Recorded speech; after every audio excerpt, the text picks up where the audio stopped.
Hi, welcome. I'd like to welcome you to my journey of real estate investments. This is a set of 9 steps that I want you to take if you are going to real estate investments. Meaning to say that these real estates are only for investment purposes. It doesn't include you if you are looking for your own stable. So this actually I split into 3 different segments. The first step, of course, is building your real estate wealth. The second step is scaling it, and the third step is exiting it. So these are the 3 stages that I want you to focus on. In each of these steps, we will break it down into 3 further sub-steps. So without that, let me just write down the 3 stages again. First, of course, is building.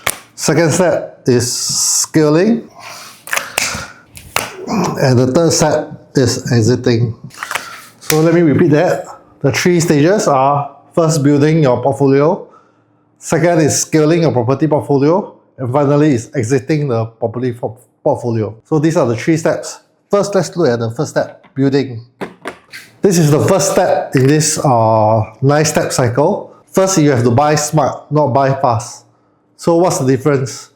Most people, when they buy property, they listen to their real estate agents or they listen to property gurus, and they go into this unnatural rush to buy this property. Because let's say they're going for a new launch, it launches in a few days, they're rushing to buy it fast. Or it can be that you are being pushed by your property agent not to wait any further. So that is buying fast. What do I mean by buy smart? It means to say that you have actually come up with a series of steps or framework before you make a decision. So if your framework says yes, you buy. If your framework says no, you do not buy. So having the framework is the difference between smart and fast. Alright, so now let's go to the second part. So the second step is that your profit is in your entry price. So now I'm not saying that your exit price doesn't matter, but where you enter the property at matters a lot, because that's something that you cannot change no matter what else you can change. If you buy a property at too high a price, no matter what you do in future, you're going to lose money when you sell it. Alright, so that's the second step. Profit is in the entry. It's very important that you enter at the right price and it's not overpriced. Finally, we are going to talk about the third one, which is your cash flow awareness. Remember that you are doing this for investment, so cash flow awareness is very important. As an investment, you do not want to keep paying every month unless it's a small amount that you're willing to use as sort of a forced savings. Then that's possible, but in most cases, for investment properties, we want you to make sure that your cash flow is always in a positive so that you do not lose money every month. Alright, so that's the first part, which is building your property portfolio. That's the very first step of 3 stages. Once you go past this stage, you go into the second stage. The second stage is called scaling. This means to say that when you're buying your second to a 10th property, you're trying to scale it up to be able to support your lifestyle. Alright?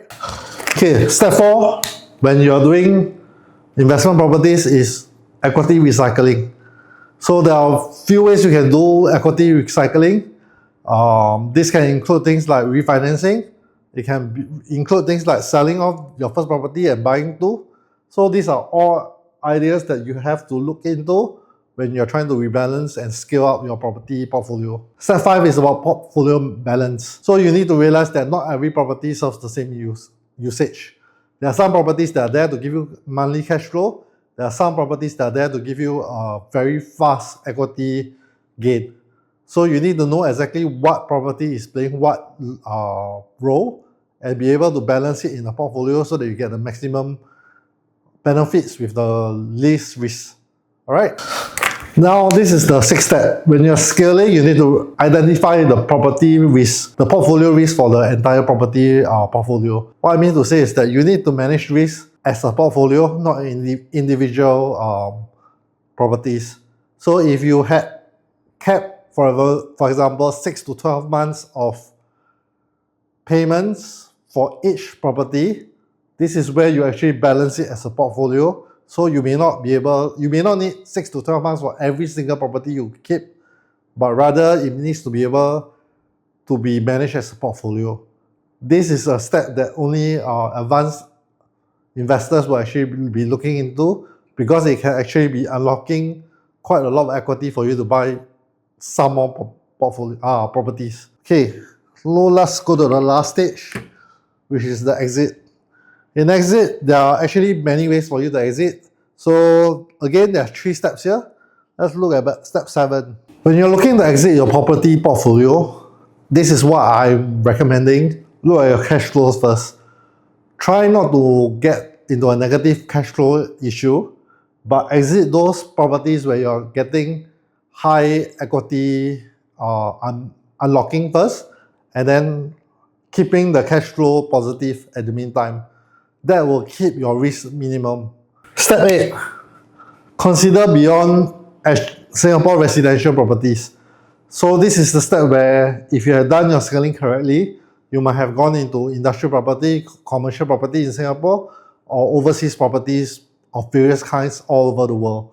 So you need to exit, but if you exit, you need to consider how to balance it beyond your just keeping your Singapore residential, because the Singapore residential is actually one that gives you almost very little monthly returns. So you need to be able to balance the exit by balancing it with your residential costs. Finally, you need to consider what a lot of people miss out. Okay, step 9 of stage 3 is basically considering legacy. Some people want to give legacy to their members of their family, or it can be a legacy to any organization that you want to give to. So let's say, for example, you have set up a portfolio of UK properties that give you monthly cash flow, and you have no one that's that needs the amount of money. You can actually set up a trust.